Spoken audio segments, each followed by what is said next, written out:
আল্লাহ রাব্বুল আলামিনের কাছে কোনো বান্দা যদি উত্তম হিসাবে বিবেচিত হতে চায়, আমরা এরকম 5টা গুণাগুণের কথা আলোচনা করব।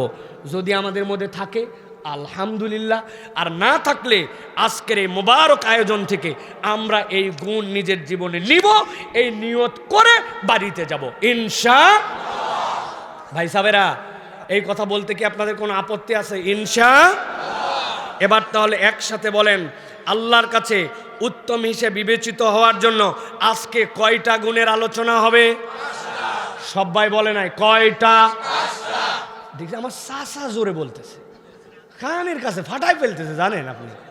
এই যে ডান হাতটা এবার নিচে নামান এরম করে সবগুলা, আর বাম হাতটাই থাইয়ের উপরে দিবেন। চাচা এই বাম হাতে, বাম থাইয়ের উপরে। আমি যেই বলবো আল্লাহর কাছে সবচেয়ে উত্তম হিসাবে বিবেচিত হওয়ার গুণাগুণ কয়টা, হাতগুলা সেনাবাহিনীর মতো শাট করে উঠবে সামনে। হাত নিচে, নিচে আমার নিচে। উত্তম গুণাগুণ কয়টা? সব হাত ওঠে নাই, হাত নামান, একসাথে তোলেন। কয়টা? কেউ ফাঁকি মারেন না, ফাইনাল বললাম, হাত নামান। কয়টা? আপনারা চিন্তা করছেন সাইফুল্লাহ ভাই শুরু করলেন কি আপনি?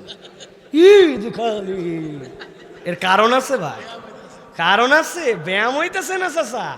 মাহফিল 39তম, 38তম মাহফিল হয়েছে না হয় নাই? গত বছর একজন বক্তা আসছিল না, আসে নাই?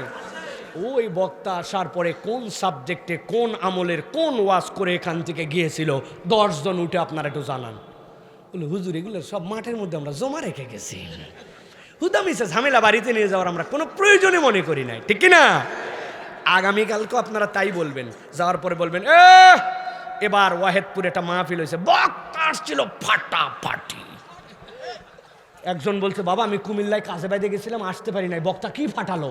বলছে তা বলতে পারবো না, কিন্তু ওয়াজ ফাটাফাটি হয়েছে। এই কথা বলে কিনা? সব মাহফিলে একই কথা, খানিকক্ষণ গজল, খানিকক্ষণ কান্দন, খানিকক্ষণ হাসন, খানিকক্ষণ উত্তেজনা, খানিকক্ষণ নরম, ফুল প্যাকেজ। এবং শেষের দিকে কিছু ওয়াজ করতে পারে নাই, এবছরের মতো পারলাম না, আল্লাহ বাঁচালে আগামী বছর, মানে আরেকবার দাওয়াত কনফার্ম। সবাই না, কিন্তু আমাদের মধ্যে এরকম কিছু রোগ আছে, আছে কি না? আমারও যে কোনো রোগ নাই এরকম না, আমারও প্রচুর রোগ আছে। কিন্তু আমি আপনার কাছে একটা বিষয়ে এনশিওর করতে চাই, আমি আপনার কাছে একটা কমপ্লিট কথা ছোট্ট হলেও দিয়ে যেতে চাই। অন্তত পক্ষে যেন আমাদের এই আশা বসা, আজকের মাহফিলের লাখ লাখ টাকা খরচ, এটা যেন আল্লাহ রাব্বুল আলামিনের জন্য কবুল হয়, এই প্রচেষ্টাটুকুর জন্য আমি দিল থেকে আপনাদের কাছে এরকম করে এই হাত তুলায়া মুলায়া ওয়াজটা যেন বাড়িতে যাই, এই চেষ্টাটুকু করি। রাগ হয়েছেন নি ভাই? তাহলে খৈরুল বারিয়া হিসাবে আল্লাহর কাছে অনেক পছন্দনীয়, উত্তম হিসেবে বিবেচিত হবে এরকম গুণাগুণের আলোচনা হবে কয়টা? চলেন আমরা ঢুকে যাই, সংক্ষিপ্ত, বেশি সময় নিব না। আপনারা যদি মনে উড়ি বাবা রে আরো বোধহয় 1.5 ঘন্টা না। আল্লাহ রাব্বুল আলামিন তার নবীজি সাল্লাল্লাহু আলাইহি সাল্লামকে দিয়ে বলছেন, সবার আগে মানুষের এমন একটা গুণাগুণ তার জীবনে লাগবে, মানুষ যেন একটা ক্রাইটেরিয়ার মধ্যে আসে। সেনাবাহিনীতে লোক নেওয়ার সময় মাপ দিয়ে দেয় 5 ফিট 6 ইঞ্চি, বাকি মাপ পরে দেখা যাবে, বাকি গুণাগুণ পরে দেখা যাবে। ন্যূনতম তোমার হাইটটা লাগবে 5 ফিট 6 ইঞ্চি, ন্যূনতম তোমার এইচএসসি পাস করা লাগবে। এরপরে তোমার পরীক্ষা নিরীক্ষায় পাস ফেল পরের কথা, আবেদনকারী হিসাবে বিবেচিত হতে হলে এই গুণাগুণ কমসে কম থাকা লাগবে, ঠিক কিনা? আমার নবীকে আল্লাহ বলছেন, নবী জানায় দেন, খয়রুকুম মান ইউরজা খয়রুহু ওয়া ইউমানু শাররুহু, তোমাদের মধ্যে উত্তম হিসেবে বিবেচিত হবে সে যার কাছ থেকে মানুষ আশা করে যে তার কাছ থেকে মানুষ কল্যাণটুকুই পাবে, তার কাছ থেকে মানুষ ভালোটুকু পাবে। মানুষ হিসেবে মানুষের কাছে ন্যূনতম ডিমান্ড, সে তার কাছে গেলে কখনো খারাপ কিছু পাবে না, কিছু না পাইতে পারে, কিন্তু পাইলে সে খারাপটুকু পাবে না। আল্লাহ নবীকে আল্লাহ বলতেছেন, ওয়া শাররুকুম মান লা ইউরজা খয়রুহু ওয়া লা ইউমানু শাররুহু, দুনিয়ার বুকে যার কাছ থেকে মানুষ ভালো পায় না আর যার খারাপ থেকে সে নিরাপদ নয়, আল্লাহর কাছে এইটা কোনো মানুষ হিসাবেই বিবেচিত নয়। ওই মানুষের কাছে পাই না কিছু, নিরাপত্তা নাই, তার জন্য কল্যাণ কিছুই নাই। আল্লাহ নবীকে আল্লাহ বলতেছেন এটা হচ্ছে ন্যূনতম প্রক্রিয়া। নিজের জীবনে হিসাব মিলাই নেন। আমি মানুষের অনেক টাকা দিতে পারি না, মানুষের জন্য অনেক বেশি উপকার করতে পারি না, আমার কথা বলে দিলে বড় কেউ শুনে তার জন্য কল্যাণ করবে, হয়তো এরকম কোনো ক্ষমতা আমার নাই, কিন্তু এইটুকু নিরাপত্তা আছে। মানুষ আমার কাছে যদি আসে, জীবনে তারে খারাপ বুদ্ধি দেই না, জীবনে তারে ফাঁসাই দেই না, জীবনে তারে বিপদে ফেলার মতো আমার কোনো ইচ্ছা ইন্টেনশন নাই। এইটুকু যদি থাকে তাহলে মানুষ, আর এইটুকু না থাকলে দেখতে মানুষ হলেও ও কুত্তা শুয়োরের থেকেও ও নিম্ন।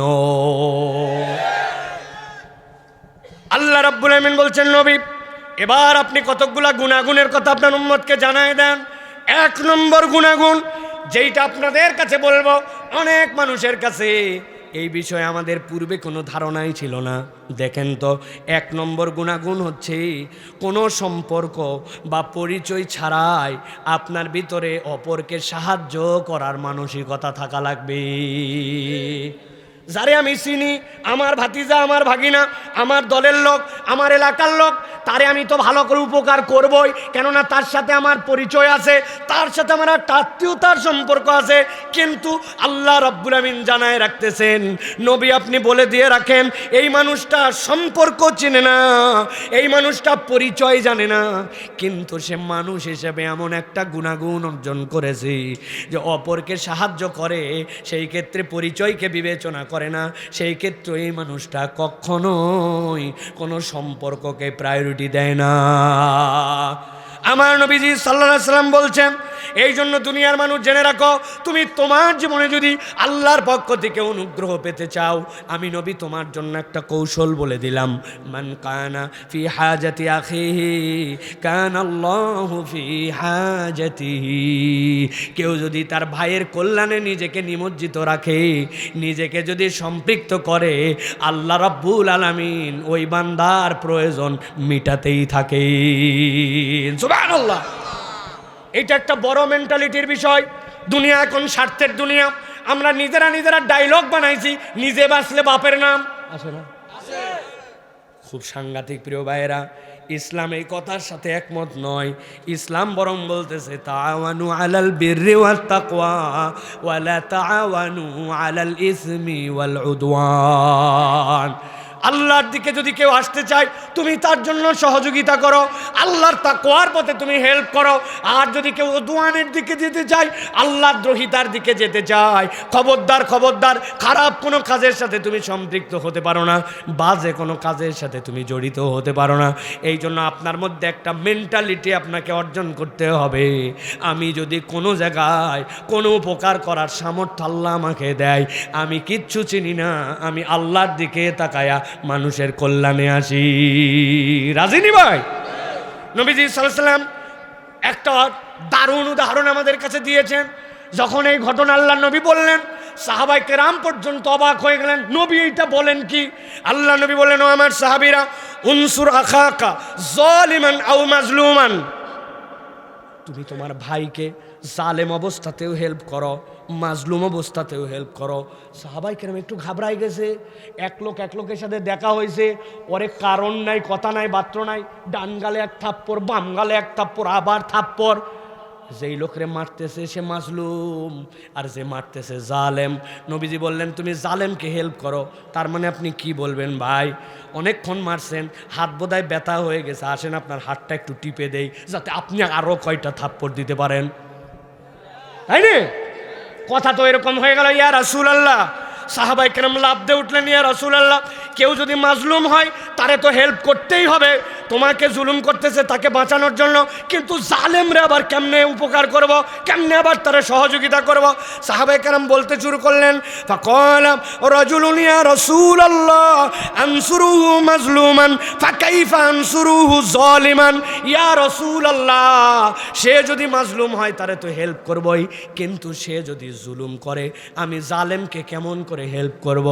নবীজির সাথে সাথে মিসকে একটু হেসে দিলেন, হেসে দিয়ে বলতে শুরু করলেন, ও আমার সাহাবীরা ফাকালা তামনাউহু মিনাজ যুলমি ফাযালিকা নাসরুকা ইয়া, যেই বেটা জুলুম করতেছে তুমি দেখতেছো আর শুয়ে যাচ্ছ, তুমি কোনো কথা বলো না, আমারে তোমারে নাই, আমার দলের লোকরে তোমারে নাই, আমার তো তেমন ক্ষতি হয় নাই, আমার জমির দিকে তো ধাক্কা মেরে রাস্তার থেকে বের করে নাই, অতএব আমি যেহেতু এটার সাথে নাই, অতএব যার জুলুম সে করে যাক। আপনি তাহলে মুসলমান হতে পারেন নাই। নবী বলছেন জালেমকে সহযোগিতা হচ্ছে, সেও তো তোমার ভাই, সেও তো দাবি করতেছে ইমানদার, তাকেও তো তোমার জান্নাতে নেওয়া লাগবে। তোমার কাজ হবে যে জুলুম করে তাকে জুলুম করতে না দেওয়া, তাকে সেখান থেকে প্রতিরোধ করা, জুলুম ঠেকানোটাও তোমার জালেমের জন্য সহযোগিতা। কেননা জুলুম করে জাহান্নামে যাবে, আর তুমি আটকায় দিতে পারলে, তওবা করলে ওই ব্যক্তি জান্নাতে যেতে পারে।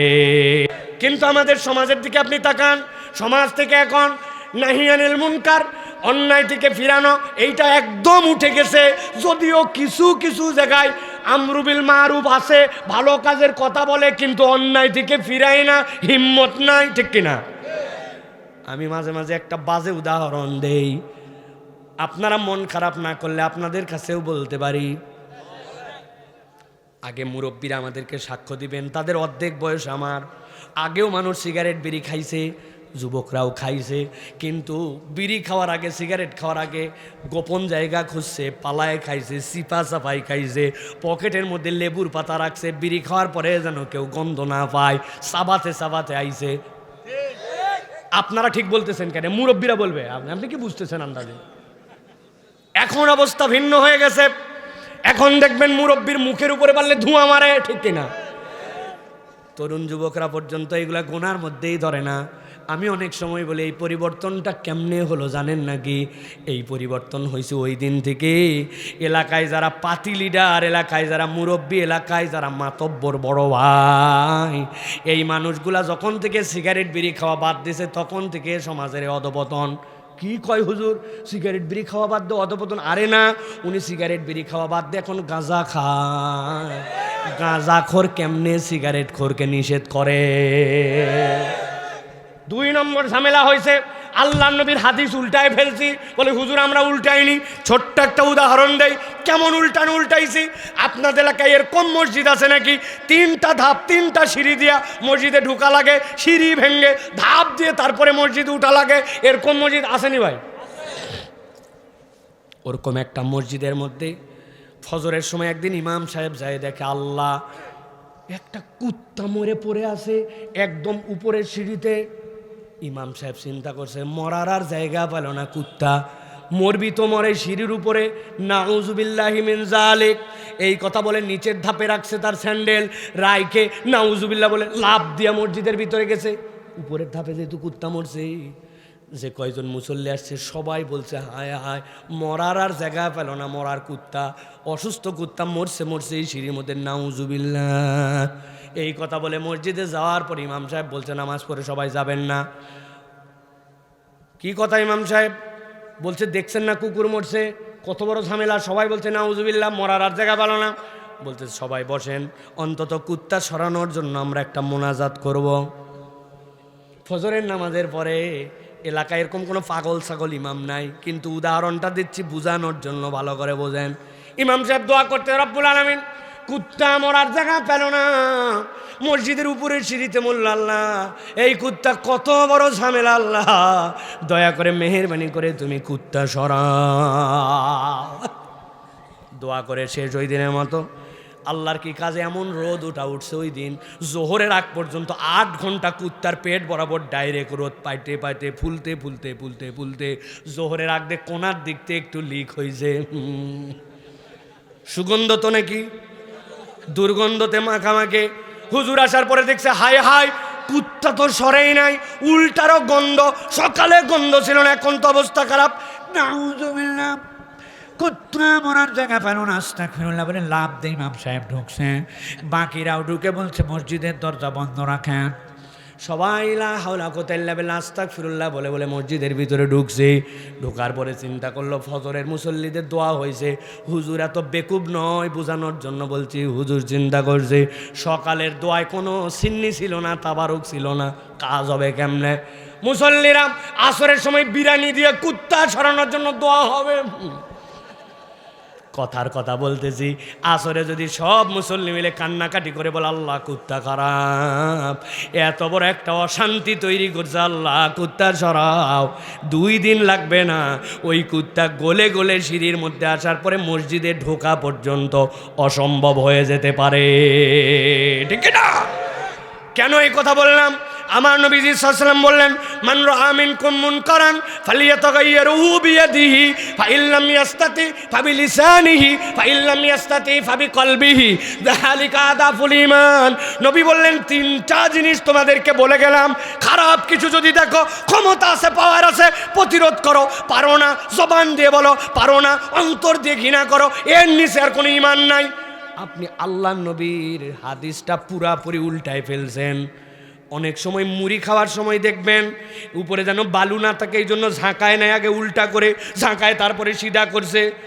আপনি মনে করছেন আল্লাহ নবীর হাদিস পুরো উল্টায় ফেলছেন। নবী বলছিল ক্ষমতা, মুখ দিয়ে বলা সব বাদ দিয়ে আপনি শেষেরটার থেকে শুরু করছেন। দায়িত্ব ছিল সভাপতি সাহেব, আপনি দেখেন তো তাড়াতাড়ি কী করবেন। সভাপতি খবর দিয়ে যায় মিউনিসিপ্যালিটির, আমার যারা ওয়ার্ড কমিশনার আছে তাড়াতাড়ি করে মেথর পাঠাও, মসজিদের সামনে কুত্তা মরছে, ও যদি কথা না শুনে আগামী ভোটের সময় আসো, তোমার খবর আছে।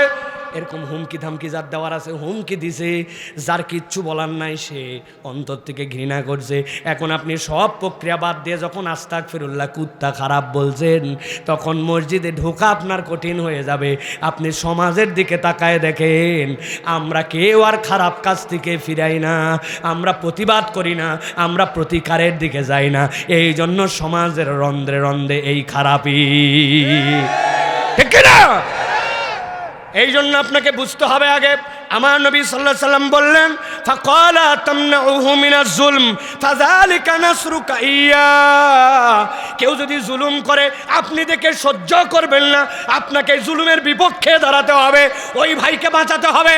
সমাজের এই অপসংস্কৃতির থেকে যদি আপনি আপনার নিজেকে একজন হিসাবে দাঁড় করাতে পারেন, আলোকিত সমাজ কিছুটা হলেও রূপান্তর হওয়ার সম্ভাবনা আছে না? না, এই জন্য যুবক হিম্মত করো।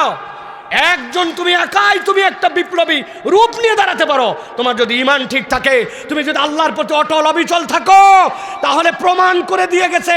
মাত্র 32 বছর তার বয়স ছিল, 2 বছর আগেও কেউ তাকে চিনত না, কিন্তু আল্লাহর পক্ষে থাকার কারণে, হক কথা বলার কারণে, ইনসাফের পক্ষে থাকার কারণে, আল্লাহ রসুলকে সুমহানভাবে উপস্থাপন করার কারণে পুরা বাংলাদেশের মানুষ মাত্র 1 সপ্তাহে গুলি খাইছে, আরেক সপ্তাহে মারা গেছে।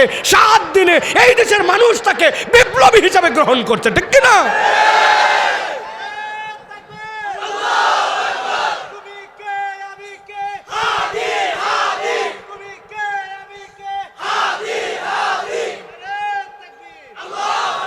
প্রিয় ভাইয়েরা, এইটা কেবল মুখের ডায়লগ যেন না হয়। আমি যেন আমাকে নিজেকে সেই রকম করে গড়ে তোলার জন্য চেষ্টা করি। সে ইনসাফের পক্ষে ছিল। তার জীবনের শ্রেষ্ঠ কথা কোনটা জানেন? আমার শত্রুর সাথেও আমি ইনসাফ করতে চাই, ঠিক কিনা? তোমার শত্রু হতে পারে, তোমার বিপক্ষে কেস করতে পারে, তোমার বিপক্ষে মিথ্যা মামলা দিতে পারে, কিন্তু তার সাথেও তুমি যখন ফাইটে যাবে, ইনসাফ করতে হবে। আমার শত্রুর সাথেও আমি ইনসাফ করব, এটাই হচ্ছে ইমানদারের দায়িত্ব, ঠিক কিনা? ভাই রে ভাই, এই জন্য আমরা বলতে চাই প্রিয় ভাইরা, 1 নম্বর আমাদের গুণ হতে হবে চিনি না, সম্পর্ক নাই, পরিচয় নাই, কিন্তু আমার সামনে অপরচুনিটিস আছে, আমি তার জন্য উপকার করব ইনশাআল্লাহ, পারবো ইনশাআল্লাহ। এটা খায়রুল বারিয়ার প্রথম গুণাগুণ। 2 নম্বরে, আপনি যদি নেক মানুষদের মধ্যে অন্তর্ভুক্ত হতে চান, একটা গুণ আপনার মধ্যে লাগবে, আপনার দিলটা উদার হবে আর আপনার ক্যারেক্টার হবে তর্ক পরিহার করেন আপনি। দিল উদার আর তর্ক পরিহার, এইটা সোজা কথা, কোনো বিষয় নয়। আমরা আমাদের জীবনে এমন আছে, আমাদের মুখ দিয়ে এমন শব্দ বের করি যেই শব্দ মানুষের দিল পর্যন্ত ভেঙে দেয়। এই দুনিয়ার নেচার হচ্ছে, ভালো করে বোঝেন, আমি যেই কথাগুলো আপনাকে বলতে দিল থেকে বলছি, এই দুনিয়ার মানুষের নেচার, এই মানুষ আপনি তার গালে একটা থাপ্পড় দিছেন, পাছায় একটা লাথি দিছেন, 6 মাস পরে ভুলে যেতে পারে। আপনি তার কাছে ক্ষমা চাইছেন, ওই লোক বুঝছে এই সময় রাগের মাথায় আমাকে থাপ্পড় দিয়েছিল, ভুলেও যেতে পারে ওই লোক। কিন্তু আপনি যদি মানুষকে কথা দিয়ে কষ্ট দেন, ওই দিলটা মানুষের এমন, অনেক বছর পার হয়ে যেতে পারে, মানুষ কথার কষ্ট ভুলতে পারে না। কথা বলেন ঠিক কিনা? আমার নিজের প্রমাণ আছে আমার জীবন থেকে। ছোট্ট 2টা উদাহরণ দেই। ইউনিভার্সিটি থাকা অবস্থা থেকে আমার চুল বড় বড় ছিল। এই তো সেই দিন হজে যাওয়ার পরে চুল নেড়া করলাম। 17 বছর ধরে লম্বা চুল রাখি, হজে যাই, উমরায় যাই, কাটি, আবার বড় হয়। আমি যখন ইউনিভার্সিটিতে, আমার রুমমেট একজন ছিল, একসাথে 2 জন থাকছি, একসাথে চলাফেরা করেছি। ইউনিভার্সিটিতে আমার রুম এত সাজানো গুছানো, এত পরিষ্কার ছিল। বছরে একবার ইউনিভার্সিটিতে ফিস্ট হতো, বাৎসরিক একটা উৎসব হতো।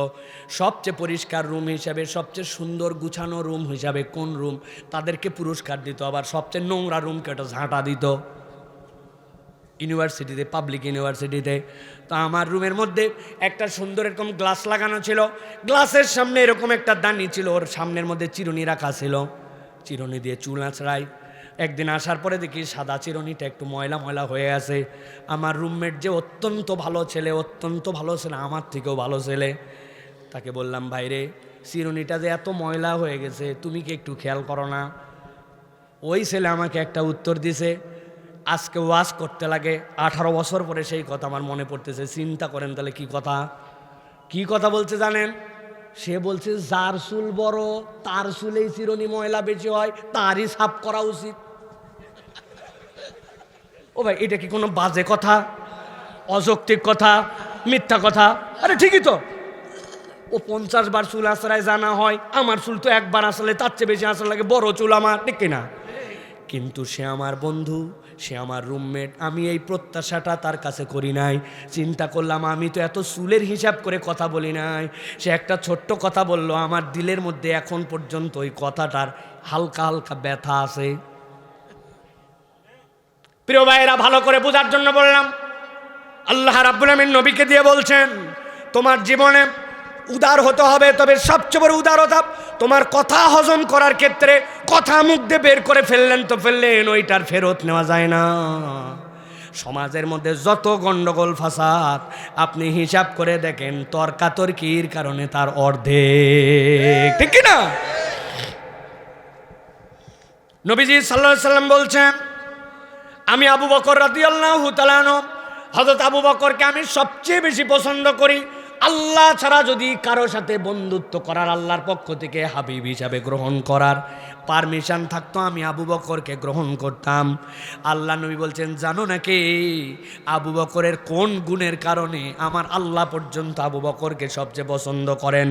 ইন্না মিনান নাসি আলাইয়া ফি সুহবাতিহি ওয়া মালিহি আবা বকর।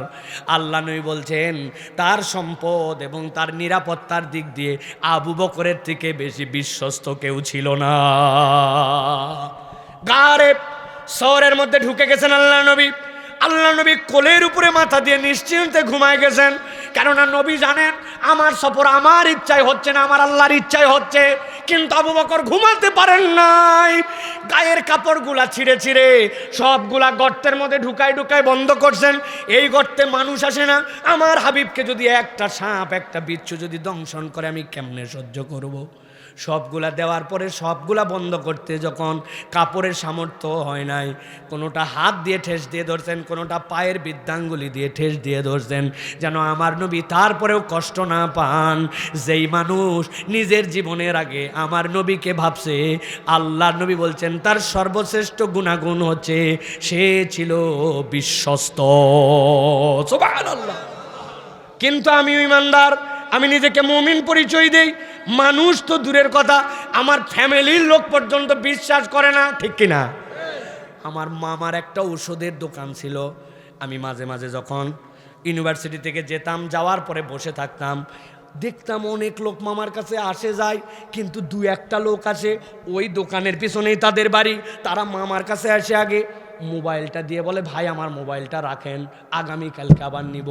আমি 2-3 দিন দেখছি, দেখার পরে মামাকে জিজ্ঞাসা করলাম, মামা এদের কি বাড়িতে মোবাইল লাগে না নাকি আপনার কাছে দেয়, চার্জার নাই বোধহয়?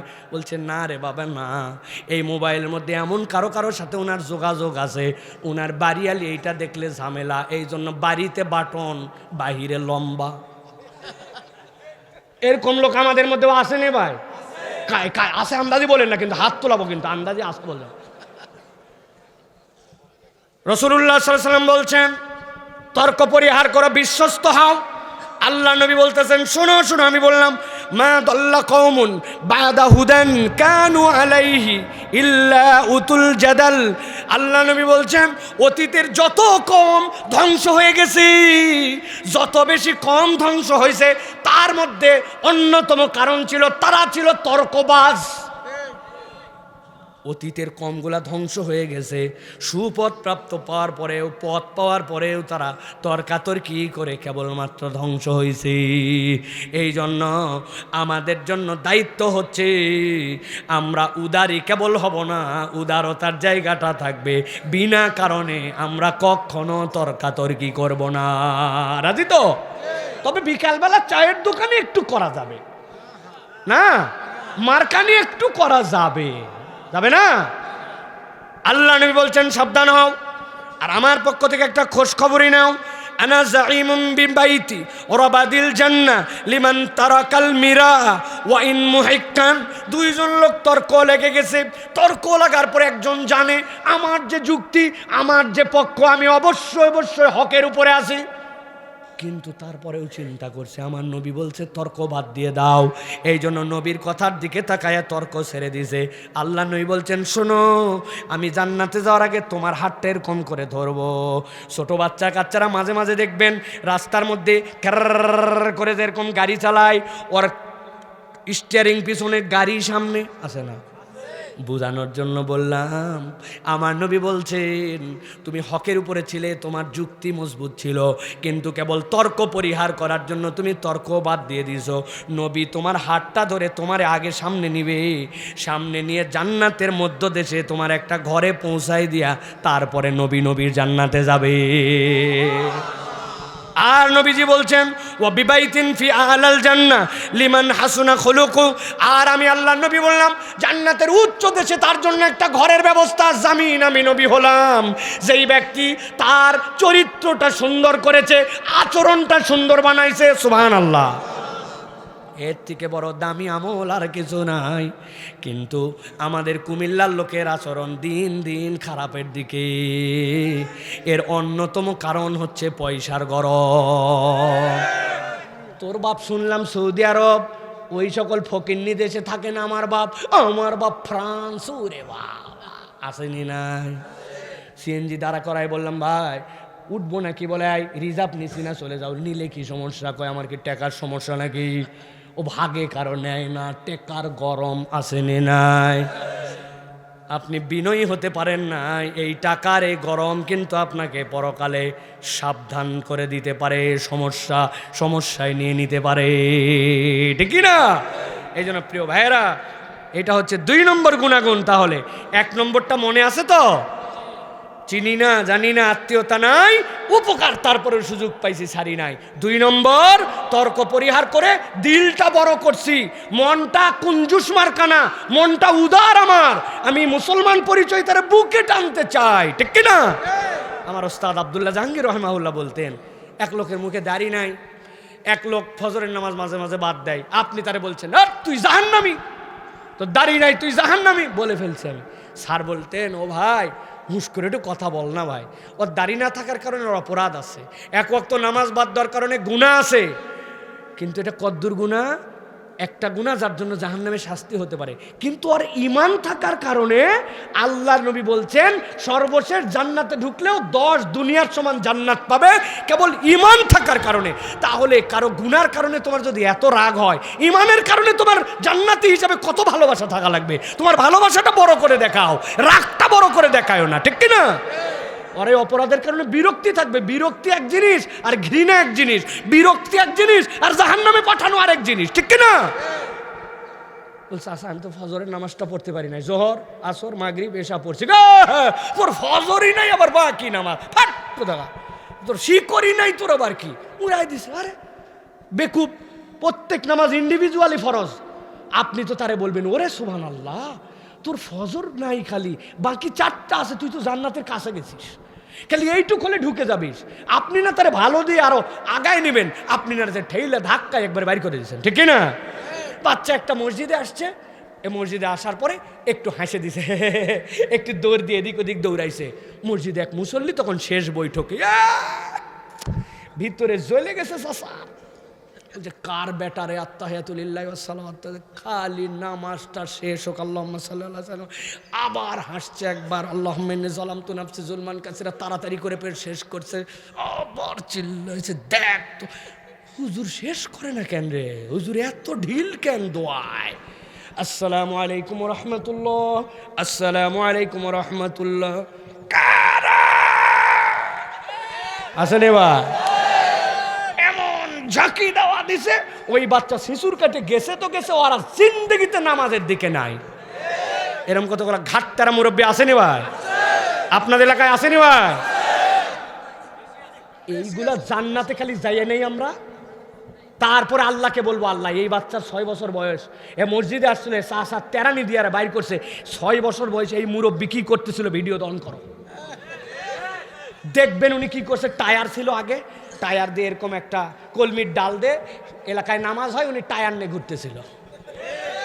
চাচা ধরা খাওয়ার সম্ভাবনা আছে, কিন্তু এই বাচ্চার বয়সে আপনি মসজিদে হয়তো আসেন নাই, 35-40-এর পর মুসল্লি হয়ে এখন 6 বছরের বাচ্চারা ঝাঁকাঝাঁকি করেন, করতে পাইছেন এটা, ঠিক না? সাবধানে বইকেন, আপনি জান্নাতে যাওয়ার তবিল খুঁজেন, উল্টা জান্নাত পাই যেতে পারেন। বুদ্ধি আমার কাছে আছে, যদি আপনাদের কাছে থাকে তো একজন 100 টাকা দেবে। কার কাছে একটা চকলেট থাকলে দেন, যাদের বয়স 50-এর উপর, কোনো চাচা চকলেট দেন। কি আপনার তো পকেটই নাই, আপনার কই চকলেট কই? আমি আপনার নাতির বয়সে আপনার চকলেট দেওয়াই লাগবে। হুজুর কেন চকলেট? ওই বাচ্চাটা একটুখানি চিল্লাচিল্লি করছে, আপনি নামাজের পরে ওরে ডাক দিছেন, ডাক ও দাদু ভাই তুই তো আইসেই গেছিস মসজিদে, মসজিদে তো চিল্লাচিল্লি করে না রে দাদা, এই ধর চকলেট 2টা দিলাম, আগামীটাতে যদি তুই আর না চিল্লাস চকলেট 3টা। ও পরের রক্তে আসার পরে আপনি দেখছেন একটু দেরি করে নামাজে দাঁড়াইছেন, আপনি ইচ্ছা করে একামতের শেষ মুহূর্তে দুইজনের 2 দিকে নিছেন না, আপনি মধ্যে দাঁড়াইছেন, ও তো হাসার সুযোগই পায় না, আপনি যেহেতু মধ্যে, আপনি ওরা 2টা চকলেট দিছেন। এরপরে 5 দিন 7 দিন যাওয়ার পর চিন্তা করছেন চকলেটে তোর মন ভরবে না, 5 টাকার একটা কয়েন বের করে দিয়ে বলছেন যা একটা আইসক্রিম খাবি দোকানেতে, যে সুন্দর নামাজ তুই পড়িস। আহারে জিজ্ঞাসা করছেন আরেকটা কয়েন পাবি, সুবহান রাব্বিয়াল আলা, সুন্দর করে শোনা তো, সুবহান রাব্বিয়াল আলা, সুন্দর করে শুনাইছে। 20 টাকা খরচ আপনার 1 মাসে, হঠাৎ করে আপনার মৃত্যুর ডাক চলে আসছে, মসজিদ থেকে ঘোষণা হয়েছে অমুক মুরব্বী মারা গেছে, কবর দিয়ে দাফন কাফন আপনার শেষ, আপনার বেটা থাকে ঢাকায়, আপনার বেটা থাকে অমুক জায়গায়, আপনার কবরে কেউ আসতে পারে না, কেউ খবর নেয় না, কিন্তু ওই বাচ্চাও যায় না, কিন্তু ওই বাচ্চা যতবার সুবহান রাব্বিয়াল আলা বলে সিজদা দিবে, যতদিন বেঁচে থাকবে আপনার এই চকলেট খাওয়ায়, ভালোবাসা দেওয়ায়, আদর করায়, আইসক্রিম খাওয়ায়, দোয়া করা লাগবে না, ওই বাচ্চার সিজদার আমল আপনার কাছে কবরে আল্লাহ পৌঁছায় দিবে। আপনি কেন খেছেন, কেন বকেন? ওরা যদি নামাজে পিছনে না আসে তো মুসল্লি কই খুঁজে পাবেন? ওরা না কৌশল করে আপনার আনা লাগবে। আপনি জিন্দেগিতে এই প্রজেক্ট নিলেন না যে দেখি তো খুঁজে খুঁজে সবাই নিয়ে আসি, সেইটা আসছে একটু হাসছে আপনি ঠিক হয়ে যান। চাচারা ঠিক হয়ে যান, বাবারা। এটা গেল তাহলে 2 নম্বর গুণাগুণ। আলোচনা চলবে না শেষ? চলেন এবার 3 নম্বরে অনন্য একটা গুণাগুণ লাগবে নিজের জীবনে। জীবনে শুনছেন কিনা ভালো করে খেয়াল করেন। এই গুণটা মানব জীবনের অন্যতম গুণ, শোনার মানসিকতা। কি বলছি? শোনার মানসিকতা আমাদের মধ্যে নাই। আমরা সবাই খালি বলতে চাই, আর কেউ কিছু বললে সেইটা শুনতে চাই না, ঠিক কি না? আল্লাহ কোরআনে একটা উসুল দিয়েছেন, সর্বোচ্চ দামি শোনা কোনটা? আল্লাহ বলছেন ওয়া ইযা কুরিয়াল কুরআনু ফাসতামিউ লাহু ওয়া আনসিতু লাআল্লাকুম তুরহামুন। আল্লাহ বলছেন, ও দুনিয়ার মানুষ, যখন কোরআনের বর্ণনা আসে, কোরআনের আলোচনা আসে, আমি আল্লাহ দায়িত্ব দিলাম, শোনো মনোযোগ দিয়ে, চুপ করে থাকো। আল্লাহ বলছেন, আশা করা যায় তোমাদের প্রতি দয়া হবে। এইটার মানে এরকম নয় কারি সাহেব তেলাওয়াত করবে আর আপনি খালি শুনছেন, এটা একটা ব্যাখ্যা। সাতের ব্যাখ্যাটা হচ্ছে, কোরআনের হুকুম যদি আপনার সামনে আসে, কোরআনের বিধান যদি আপনাকে জানায় দেওয়া হয়, ওই জায়গায় আপনি কোনো দ্বিমত করতে পারবেন না। আল্লাহর কথা শুনবেন আর সামি'না ওয়া আতানা, শুনলাম আর মানলাম বলে আপনাকে সেইটা মেনে নিতে হবে। সবচেয়ে বেশি শুনতেন আমার নবীজি সাল্লাল্লাহু আলাইহি ওয়াসাল্লাম, তার থেকে বেশি শোনার ক্ষমতায় দুনিয়ার কেউ থাকবে না। আমার ওস্তাদ আব্দুল্লাহ জাহাঙ্গীর রহমাহুল্লাহ বলতেন, আল্লাহ নবীর অনেক সুন্নত পালন করতে আমরা পারবো, আবার এমন কতকগুলা সুন্নত আছে মানব জীবনে পালন করা বিরাট জটিল ব্যাপার, বান্দা 100% এইটা পারবেই না। তার মধ্যে অন্যতম একটা আল্লাহ নবীর একটা গুণাগুণ ছিল, আল্লাহ নবী সাল্লাল্লাহু আলাইহি সাল্লাম তার সাথে কেউ দেখা করতে আসার পরে আল্লাহ নবীর দিক থেকে মুখ ফিরায় নেওয়ার আগে নবীজি কখনো তার দিক থেকে মুখ ফিরাতেন না। এশার আজান হয়ে গেছে, একামত হয়ে গেছে, নবীজি সাল্লাল্লাহু আলাইহি সাল্লাম আসার পরে কাতার ঠিক হয়ে গেছে, সাইয়েদিনা বেলাল রাদিয়াল্লাহু তাআলা খবর দিতেন, ইয়া রাসূলুল্লাহ কদ হানা ওয়াক্তিস সালাহ, নামাজের ওয়াক্ত হয়ে গেছে। আল্লাহ নবী এর পরে বেরিয়ে আসতেন, সকলে দাঁড়ায় গেছে, নবীজির মেহরাবের মধ্যে আল্লাহ নবী যাবেন, ইমামতি করবেন। এমন সময় কোথার থেকে যেন যা আরবি একজন বেদুইন আসছে, আসার পরে নবীজিকে সালাম দিছে। নবীজি সামনে যাওয়ার আগেই আসসালামু আলাইকুম, ওয়ালাইকুম আসসালাম, নবীজির হাতে হাত দিয়ে মুসাহাফা করছে। মুসাফা করার পরে নবীজিকে জিজ্ঞাসা করছে, কেমন আছো? ভালো আছি। তোমার খবর কি? ভালো আছি। তোমার পরিবার পরিজনের খবর কি? ভালো আছি। মুহাম্মদ শোনো শোনো, এমন অভাবের মধ্যে আছি, এমন সমস্যার মধ্যে আছি, সমস্যার আবার কারণ আছে। আমি একটা খেজুরের বাগান লাগাইছিলাম, খেজুরের বাগান লাগানোর পরে এদিকে সব কাতার, এশার নামাজের জন্য হয়ে গেছে ডিক্লেয়ার। আল্লাহ নবী যাবেন, সাহাবায়ে কেরাম পিছনে চিন্তা করছে, বাপ রে বাপ, ভালো আছে মন্দ আছে, অবস্থা খারাপ। আবার কেন অবস্থা খারাপ? খেজুরের বাগান, সেটার আবার কি হয়েছিল? নবীজি তার দিকে তাকায়, হ্যাঁ হ্যাঁ, তারপরে কি হলো? বাবারে, এই লোকের হুঁশ নাই নাকি? সব লোক দাঁড়ায় আছে, নামাজ কালাম বাদ দিয়ে নবীজির কাছে এগুলো গল্প বলতে শুরু করছে। আল্লাহ নবীর কাছে মনে হচ্ছে কেউ নাই, মনে হচ্ছে এই গল্প শোনাটা নবী করিম সাল্লাল্লাহু আলাইহি ওয়াসাল্লাম খুব বেশি জরুরি, এর থেকে জরুরি কাজে এই সময় নাই। সব গল্প চলতেছে আর সাহাবায়ে কেরাম বুঝতেছেন তো ভিতরে কীরকম হওয়ার কথা, হুঁশ আক্কেল নাই, কিছু নাই। কিন্তু নবীজি একদম কোনো দিকে না তাকায়া তার হৃদয়ের কথাগুলো সব শুনে যখন সেই লোক আল্লাহ নবীর দিক থেকে মুখ ফিরালো, তারপরে আল্লাহ নবী মেহরাবের দিকে মুখ ফিরালেন। আমার নবী কখনো কারো দিক থেকে আগে মুখ ফিরায় নেন নাই। আল্লাহ নবী কথা শুনতেন, মানুষ যদি আদবের সাথে কোনো ব্যক্তির কথাটা শোনে, ওই ব্যক্তির দিল অর্ধেক ঠান্ডা হয়ে যায়, ঠিক কিনা? এই জন্য প্রিয় ভাইয়েরা, আল্লাহ নবী সাল্লাল্লাহু আলাইহি ওয়াসাল্লাম বলছেন, তোমরা ধ্যান করে কথা বলো। নবীজি একটা ভয়ঙ্কর হাদিস বলেছেন, ইন্নার রাজুলা লা ইয়াতাকাল্লামু বিল কালিমাতি লা ইয়ারা বিহা বাসান। এক লোক কথা বললো, বলার পরে চিন্তা করলে এই কথা বললে এমন কি হয়, একটুকু হিসাব করে নাই। কিন্তু আমার নবী বলছেন, ইয়াহউই বিহা, ওই লোকের পরিণতি এই কথার দ্বারা কি হয়েছে জানো নাকি? সাবিঈনা খারিকান ফিন্নার, ওই ব্যক্তি 70 বছরের জাহান্নামের কাছে এসে চলে গেছে।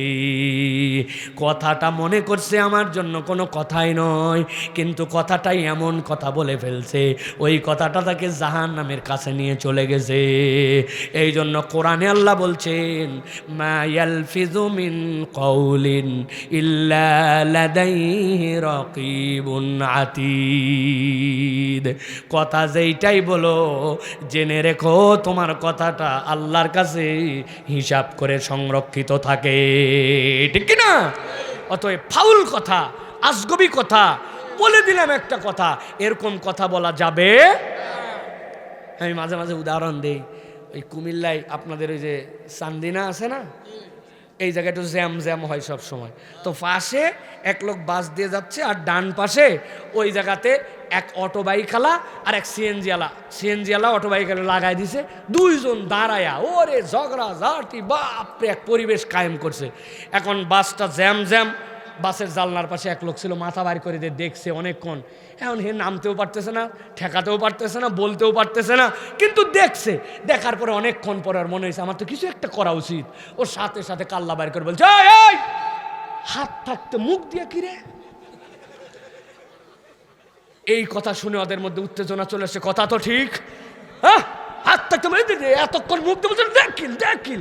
এদিকে জাম ছুটে গেছে, গাড়ি চলে গেছে, চিটাগাঙের গাড়ি ওই চলে গেছে। ও না থামাতে পারছে না কিছু করতে গেছে, কিন্তু বাতাস দিয়ে গেছে। আমাদের এলাকার লোক কিন্তু বাতাস দেওয়ায় ওস্তাদ, ঠিক না ভাই? খবরদার, এই বাতাস দেওয়া শয়তানের অভ্যাস, শয়তান উস্কায়। ইন্নাশ শাইতানা লাকুম আদুউম মুবিন, অত তোমার প্রকাশ্য শত্রু, টার্গেট গন্ডগোল কেমনে পাকানো যায়। এই জন্য মুখে লাগাম দিতে হবে, প্রয়োজনে মাঝে মাঝে সেলাই দিয়ে রাখা লাগবে, টেপ দিয়া। কারণ আমার মুখ তো খালি উস্কায়, এই কতটা বল মানে ভিতরে জ্বলে পুরে শেষ, ঠিক কিনা? খবরদার খবরদার। এই কথা তো কথা, এই কথার আবার সাংঘাতিক তিনটা গুণা আছে। মুখের গুণা তিনটা। কয়টা? মুখের গুণা 1 নম্বর মিথ্যা, 2 নম্বর গালি, 3 নম্বর গীবত। এই তিনটা সাংঘাতিকতম গুণা। আপনার লাইফ চেঞ্জ হয়ে যাবে। মিথ্যা বলবেন না, গীবত করবেন না, গালি দিবেন না, ঠিক কিনা? তবে বউকে গালি দিলে গুণা হবে না, তাই না ভাই? অল্প একটু 19-20 হয়েছে, এক কথা 2 কথায় তোর বাপ তালাক, তুই তালাক, বংশ তালাক, ময়াকার গয়ে দীর্ঘই কোথাকার। বানান করে দিব, দে বানান করে দে, ময়কার গয় দীর্ঘ বানান করে দেই। আহা, কি মুসলমান আপনি! আপনার স্ত্রী, আপনার সন্তানের মা, আপনার জীবন সঙ্গিনী, আপনি তার কথায় কথায় গাইলাগালি করেন। খবরদার খবরদার। এই জন্য শোনার মানসিকতা বাড়াতে হবে। পারবো ইনশাল্লাহ? শেষ 2টা পয়েন্ট চলেন। 4 নম্বরে, দুনিয়ার মানুষ যদি নিজেকে খৈরুল বারিয়ার মধ্যে আনতে চায়, 4 নম্বরে তার যে গুণাগুণ লাগবে সেইটা হচ্ছে কৃতজ্ঞতা প্রকাশ করা এবং মানুষকে মূল্যায়ন করা। আপনার মধ্যে যদি কৃতজ্ঞতার বহিঃপ্রকাশ না থাকে, আপনি উত্তম মানুষ হতে পারেন না। এই জন্য আল্লাহ নবী সাল্লাল্লাহু আলাইহি সাল্লাম বলেছেন, নিজের ভিতরে তোমরা যদি ভালো কিছু পেতে চাও, আল্লাহ নবী সাল্লাল্লাহু আলাইহি সাল্লামের সবচেয়ে বড় নির্দেশনা কোরআনের অনেকগুলো আয়াতের মধ্যে আসছে, লা ইন শাকারতুম লা আযীদান্নাকুম। আল্লাহ রাব্বুল আলামিন তোমাদের নিয়ামত অবশ্যই অবশ্যই বাড়াবেন, শর্ত হচ্ছে কৃতজ্ঞ হওয়া। বিখ্যাত ঘটনা কে জানে না? আল্লাহ নবী সাল্লাল্লাহু আলাইহি সাল্লাম বলেছেন আমাদের কাছে, এক মহিলা, সেই মহিলা নিজে নিজে অপরাধী ছিল। কেমন অপরাধী? নিজের সতীত্ব বিক্রি করত, কিন্তু আল্লাহ রাব্বুল আমিন তাকে মাফ করে দিয়েছিলেন। নবীজি হাদিসের মধ্যে বলেছেন, গুফিল আলী ইমরাতি মুমিসা, একজন প্রস্টিটিউট মহিলা নিজের সতীত্ব বিক্রি করে, সেই মহিলাকে আল্লাহ মাফ করলেন। কেন? মাররাত বিকালবিন রাসিন জাকিন ইয়ালহাসু কাদা ইয়াকতুলুল আতাস, একটা কুকুরের পাশ দিয়ে যাচ্ছিল, জিহ্বাটা তার এমনভাবে বেরিয়ে গেছে পিপাসায়, মনে হচ্ছিল যেন তৃষ্ণায় কুকুরটা মারা যাবে। সাথে সাথে সে নিজে তার জন্য একটু পানি খাওয়ানোর ব্যবস্থা করলো। আল্লাহ রাব্বুল আমিন তার গুনাহ মাফ করে দিলেন। সুবহানাল্লাহ তো বললাম, কিন্তু আল্লাহ কেন মাফ করলেন এইটা বুঝি নাই। মুহাদ্দিসরা তাত্ত্বিক ব্যাখ্যা করেছেন, আল্লাহর ওই বান্দি আল্লাহর হক নষ্ট করত, অন্যের হক নয়। আল্লাহ তার জন্য নিজের সতীত্ব বিক্রি করা হারাম করছেন, কিন্তু এইটা করত, তাহলে হকুল্লাহর সাথে জড়িত ছিল এইটা। আর আল্লাহ রাব্বুল আমিন তাকে মাফ করার কারণ, সে আল্লাহর সৃষ্টি একটা প্রাণীকে পানি খাওয়ালো, আল্লাহ কৃতজ্ঞতা স্বরূপ তাকে মাফ করে দিছে। সুবহানাল্লাহ। এই জন্য প্রিয় ভাইয়েরা, সব সময় কৃতজ্ঞ হতে হবে। আপনাকে মনে রাখতে হবে হামটা বড় এক নিয়ামত। এই জন্য হামদের বর্ণনায় আমাদের সালাফরা বলতেছেন, হাম কাকে বলে জানো নাকি? ওয়াসফুল মাহমুদ বিসিফাতিল কামালি মাল মুহাব্বাতি ওয়াত তাযীম, এমন একটা গুণে তোমার হৃদয়কে ভরে ফেলা যেই জায়গাতে ভালোবাসা থাকবে এবং সম্মান থাকবে। ভালোবাসা এবং সম্মান দিয়ে যখন মানুষ আল্লাহর কৃতজ্ঞতা আদায় করে, তখন রব্বুল আলামিন তাকে একজন শাকের বান্দা হিসাবে কবুল করে নেন। শুকরিয়ার একটা লেভেল হচ্ছে লা ইয়াশকুরুল্লাহ মান লা ইয়াশকুরুন নাস। আপনি যদি মানুষের কৃতজ্ঞ না হতে পারেন, আল্লাহর কৃতজ্ঞ আপনি হতে পারবেন না। মানুষের কৃতজ্ঞতার 5টা লেভেল থাকে। মুখে কৃতজ্ঞ হতে হয়, অনেক সময় আচরণে কৃতজ্ঞ হতে হয়, কোনো সময় মানুষের কৃতজ্ঞতায় প্রতিদান দিয়ে দিতে হয়, কখনো বা প্রতিদান দেওয়া যায় না, হাদিয়া দিতে হয়, আবার কখনো কখনো কোনোটাই পারা যায় না, কিন্তু কৃতজ্ঞতা স্বরূপ দোয়া করতে হয়। সময় সংক্ষেপ জন্য বিস্তারিত আলোচনায় গেলাম না। আপনাকে মনে রাখতে হবে মুখের কৃতজ্ঞতাও বড় দামি কৃতজ্ঞতা। কেউ আপনার ছোট্ট থেকে ছোট্ট উপকার করুক, জাযাকাল্লাহ খায়ের বলা, থ্যাংক ইউ বলা, শুকরিয়া বলা, ধন্যবাদ বলা, এইটা হচ্ছে মানুষের শ্রেষ্ঠ গুণ। আপনি মুখে বলতে পারেন না, অনেক সময় আচরণ দিয়ে আপনি প্রমাণ করে দেন আপনি আপনার প্রতি কৃতজ্ঞ আছি। আচরণের কৃতজ্ঞতাটা অনেক বড় কৃতজ্ঞতা। আপনি এমনভাবে সরি বলছেন, সরি বলার একটা বেয়াদবি আপনার, বা আপনি বলছেন এই বাচ্চা মুখের সাথে বেয়াদবি, সরি বল, বলতে চায় না, সেটা বল সরি। বাবা, সরি বলা একটা বেয়াদবি, ঠিক না? এই জন্য আপনাকে আচরণেও কৃতজ্ঞ হতে হবে। প্রতিদান অনেক সময় দেওয়া লাগে, মানুষ উপকার করছে, আপনার সুযোগ পাইলে প্রতিদান দিয়ে দিবেন। অনেক সময় হাদিয়া তোহফা পাঠায় দিতে হয়। এই লোক প্রতিদান নেওয়ার লোক নয়, কিন্তু আমি একটা ছোট্ট গিফট করে দিছি যেইটাতে তার দিলের মধ্যে খুশি হয়ে গেছি। আর কিছু না পাইলেও আল্লাহর কাছে দোয়া করতে হবে, আল্লাহ আমি অমুকের প্রতি অমুক বিষয়ে কৃতজ্ঞ, অতএব রব্বুল আলামিন তুমি তাকে উত্তম বিনিময় দাও। পারবো ইনশাআল্লাহ? অতএব প্রিয় ভাইরা, কৃতজ্ঞতা প্রকাশ এটা অনেকের মধ্যেই নাই। প্রিয় ভাইরা, লজ্জা লাগে, সেবারে করবেই তো, এটাই তো ওর দায়িত্বই ছিল। চেয়ারম্যান তো আমার বয়স্ক ভাতার সার্টিফিকেট দিবে জন্যই চেয়ারম্যানের দায়িত্ব দিচ্ছে না, তার দায়িত্ব সে পালন করছে। আপনার দায়িত্ব ন্যূনতম কৃতজ্ঞ হওয়া, থ্যাংক ইউ বলা, শুকরিয়া বলা, এটা আমাদের মধ্যে নাই এখন প্রায়, ঠিক কিনা? এটা ইউরোপ আমেরিকানরা নিয়ে নিছে। সুবহানাল্লাহ। কৃতজ্ঞতা কি জিনিস, থ্যাংক ইউ কি জিনিস, মানুষের প্রতি কিভাবে যে বিনয় প্রকাশ করে, এটা বাইরে না গেলে আপনি বুঝতে পারবেন না। ছোট্ট বিষয় থ্যাংক ইউ না বলে আপনার কাছে যাবেই না সে, এত বেশি তাদের মধ্যে ম্যানার। আমরা মুসলমান, আচরণ তাদের কাছে, আর তাদের আচরণ, ইমান নাই তাদের কাছে, ইমান আছে আচরণ নাই, আর ওদের কাছে আচরণ আছে ইমান নাই। কথা ঠিক কিনা? এই জন্য এটা গেল 4 নম্বর, সর্বশেষ যেটা, সেটা হচ্ছে উত্তম মানুষের একটা গুণাগুণ হচ্ছে দায় স্বীকার করা, দায়বদ্ধ হওয়া। আমরা কখনো দায় স্বীকার করি না, ঠিক কিনা? বিদেশে আমরা দেখেছি কোন জায়গায় এত বড়, বাংলাদেশের থেকে 20টা দেশের সমান দেশ, উত্তর কোরিয়া, দক্ষিণ কোরিয়ায়, সেখানে একটা ফেরি ডুবে গেছে, ফেরি ডুবে 2 জন মানুষ মারা গেছে। ওইখানকার যিনি মন্ত্রণালয়ের মন্ত্রী ছিল, সে জনগণের কাছে ক্ষমা চায়, সে সাথে সাথে নিজে পদত্যাগ করছে। আর বাংলাদেশে পুরা রানা প্লাজার তলায় গেল, 1000 মানুষ মেরে ফেললো, গুলি করে শেষ করে দিল, কিন্তু আমার চেয়ার আমার থামার ছাড়ার কোনো সুযোগ নাই, ঠিক না? এই জন্য আমাকে ইন্ডিভিজুয়ালি একদম নিচ থেকে উপর পর্যন্ত আমাদেরকে দায় স্বীকার করার, দায়বদ্ধ হওয়ার জন্য অনুপ্রাণিত হবে।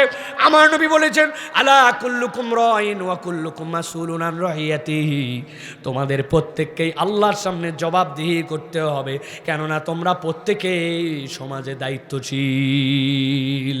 আপনি ফজরের নামাজে চলে আসেন, আর 8টার সময় আপনার সন্তানকে কোচিংয়ের জন্য ডেকে তোলেন, কিন্তু আপনি ফজরের নামাজ পড়েনও না, ডাকেনও না। আপনি মনে করছেন বিরাট বড় আমি নামাজি সাহেব, কিন্তু আল্লাহর কাছে বাড়ির লোক যে নামাজ পড়লো না, এইটার হিসাব বরাবর করা লাগবে, ঠিক না?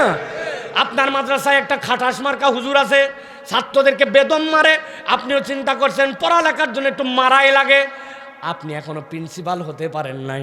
আল্লাহ কোরআনে বলছেন, আর রহমান আল্লামাল কুরআন খলাকাল ইনসান আল্লামাউল বায়ান। আল্লাহর কাহার নাম আছে, জব্বার নাম আছে, কিন্তু আল্লাহ কোরআন শেখানোর সাথে দয়ার নাম ব্যবহার করেছেন।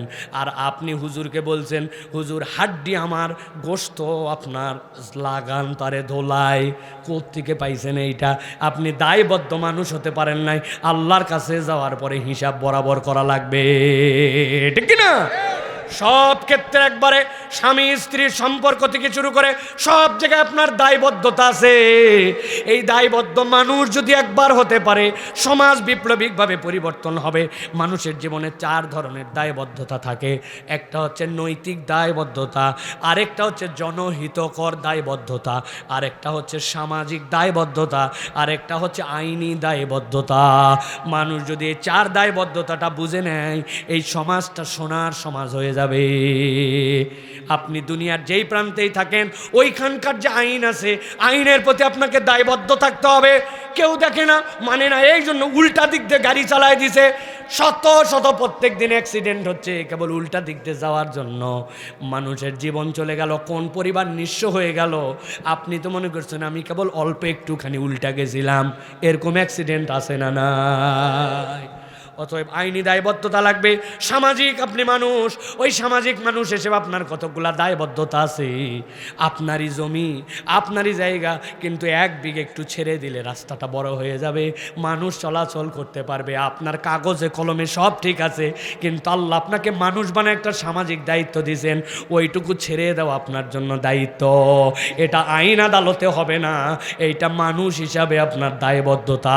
কিন্তু এইটা তো করি না, উল্টা আরো রাস্তার উপরে সানসেট ঠেলে তুলে দেই, আছে না না?